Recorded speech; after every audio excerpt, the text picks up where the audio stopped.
Hello, I'm Senate Minority Leader Eric Kearney. Welcome to Ohio in Focus.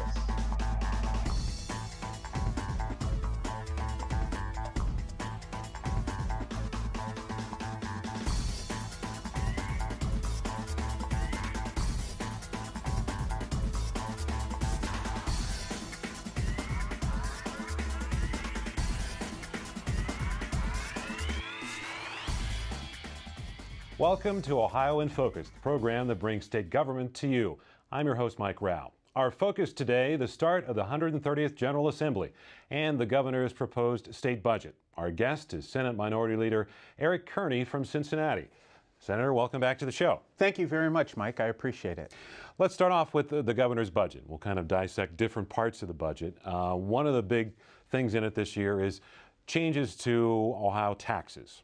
One is an income tax cut. The other is a sales tax change or increase. What's your perception of it?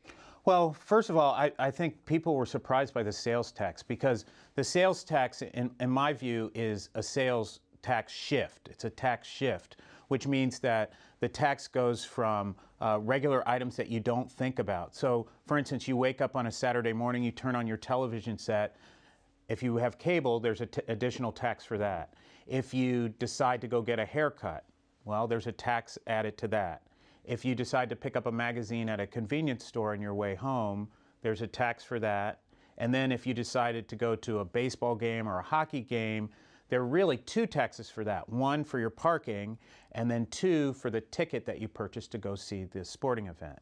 So the wide-ranging aspect of the taxes and the fact that they're sales taxes, which are viewed as regressive, meaning that everybody has to pay those regardless of your income, I think surprised a lot of people. With respect to the income tax, I think it's fine to have an income tax reduction. I think we would all like to see that. But I think there's some other priorities that we need to take care of first. An example of those, from my standpoint, would be local government and education. One thing that's been done already is an analysis by Policy Matters, which goes in and takes a closer look at the taxes, both the sales tax and the income tax. And their analysis showed that the wealthiest Ohioans receive about a $10,000 tax cut, while middle and poorer Ohioans see their taxes go up. It kind of goes to a sort of an inequity there. Are you familiar with the study, and what do you think of the findings? Well, I am familiar with the study. I did get a chance to read the memo about that, and that's troubling because we want the tax system to say that those who can best afford to pay taxes should pay more, pay their fair share. Those who are least able to shouldn't pay as much as a proportion of their income. Now, I'm not advocating that we need to drastically alter our tax system, but it just needs to be fair. It needs to represent those who do better have to pay a little bit more in tax. Everybody's familiar with that system that's been in America ever since Eisenhower imposed the income tax.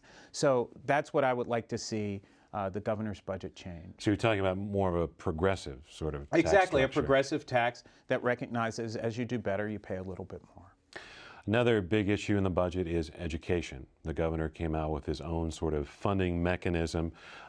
Initially, he told superintendents that basically it would work out if you're poor, you're going to get more. If you're rich, you're going to get less. But the numbers came out, and I think superintendents have expressed surprise across the state that the numbers didn't seem to quite match that.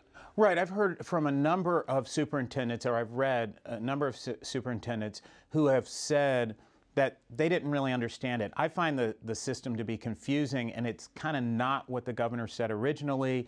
What the numbers reflect is something that's really confusing. So, for instance, there's school districts in my part of the state, for instance, Norwood, who didn't get any income, got no more additional money, whereas Olentangy, a district in central Ohio, got a 331% increase. Well, why is that? Can you explain that? And so far, there hasn't been an explanation. I would like to see, what's the thinking behind that? Is there a reason that some districts get a proportionate huge share and other districts are completely ignored?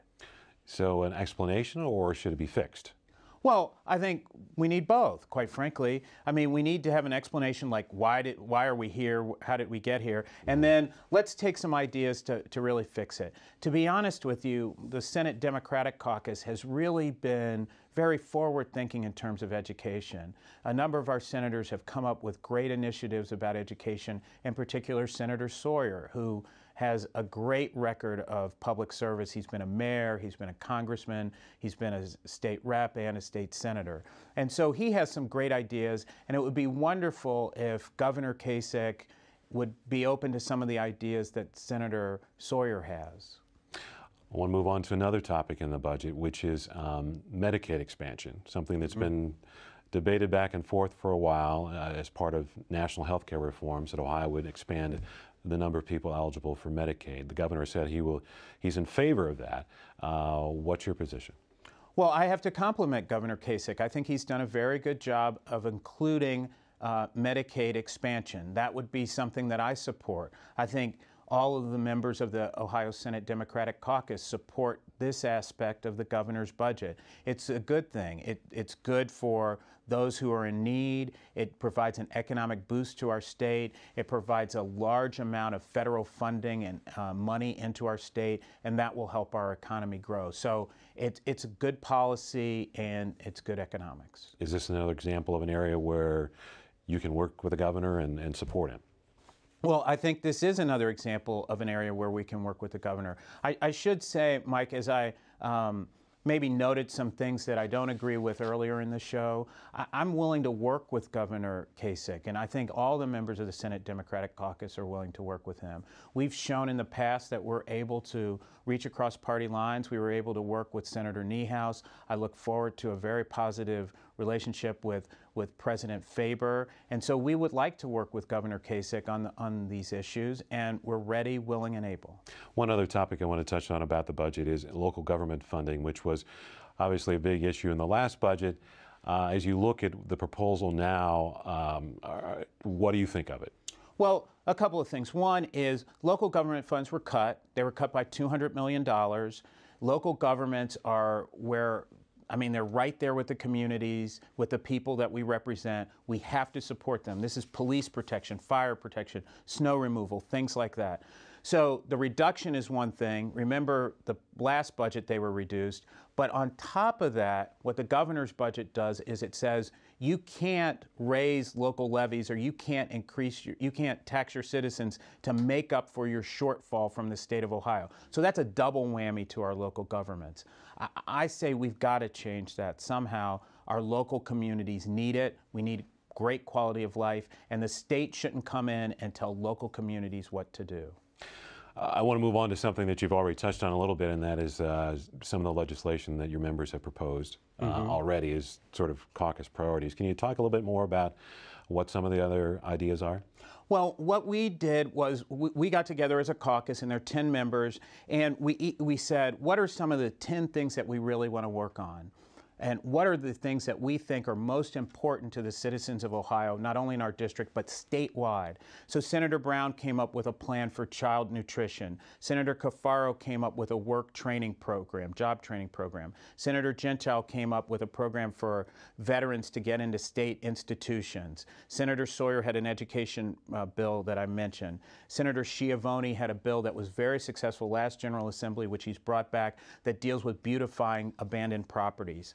Senator Skindle has a bill to help with safety in oil and gas situations. Senator Smith has a very exciting bill about gun safety, where she's gone out and spoken to Buckeye Firearms and the NRA and those who are concerned about gun violence, and she's really worked hard on that. And Senator Tavares has a bill that works on family stability, an issue that's very important to all Ohioans, and that's got bipartisan support. And then Senator Turner has an election bill which is very thorough and addresses some of the discrepancies that were found in the 2012 election. And finally, I have a jobs bill which I think is designed, and we've talked about it on this program before, Forward Ohio is its name, that is designed to get a number of people back to work, retraining Ohioans so that they can become employed. And that job, I believe, would create 16,000 jobs is the number right. you mentioned. 16,000 jobs, yes. One last question. As we begin the new General Assembly, what's your sense? Are you optimistic about things, or what's your mindset? Well, I'm very optimistic. And my caucus, I think one of our trademarks is that we come up with very good ideas. We're very good at developing these ideas. And we're very committed to service. So I think with those combinations and our willingness to work with members on the other side of the aisle, and quite frankly, we don't have any choice because we're only 10 members, but we want to work with President Faber, we want to work with Governor Kasich if we were given the opportunity. All right, great. Thanks for joining us again. Thank you very much. Well, you can keep up to date with what's happening with Senator Kearney and the Ohio Senate Democratic Caucus on Facebook, Twitter, and at ohiosenate.gov. Thanks for watching Ohio in Focus.